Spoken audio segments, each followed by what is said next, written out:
নমস্কার, আমি অভিনেতা সুদীপ্ত বন্দ্যোপাধ্যায়। যারা নিজেদের উপলব্ধির কথা খুলে বলেন না, তাদের কাছে আমার একার কথা তো নীরস দার্শনিক বলেই মনে হবে। এও জানি অনেকেই মনে করেন মনের বেদনা যন্ত্রণাকে লুকিয়ে রাখাই মানবিক। কিন্তু রিয়ালিটি কি প্রমাণ করে? মানুষ যখন দুঃখের আগুনে জ্বলে তখনই সে কথা বলে। মানুষ জানতে চায় কেন দুঃখ, কিসের যন্ত্রণা।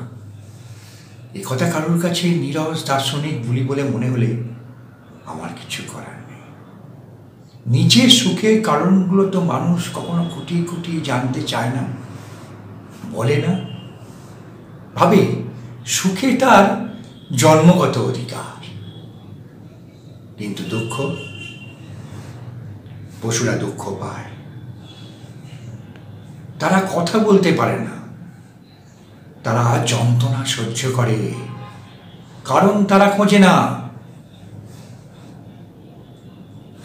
কিন্তু মানুষ কি কখনো পশুর মতো চুপ করে থাকতে পারে?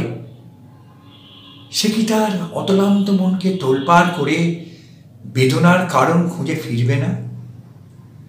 মানুষ কি কথা না বলে, কারণ না খুঁজে শুধু মানবিক থাকতে পারে? বাংলা সিরিয়াল সিনেমার এক ঝাঁক আর্টিস্টের সঙ্গে অভিনয় করার সুবর্ণ সুযোগ। আগ্রহীরা আজই হোয়াটসঅ্যাপে নিজেদের ছবি ও বায়োডেটা পাঠাও 9477924272 নম্বরে। আগ্রহীরা 9477924272 নম্বরে শুধুমাত্র হোয়াটসঅ্যাপের মাধ্যমেই নিজেদের ছবি ও বায়োডেটা পাঠাও, কেউ ফোন করবে না। ডিজাইনটা মনে করতে পারছেন না? এই দেখুন, এইটা রশি।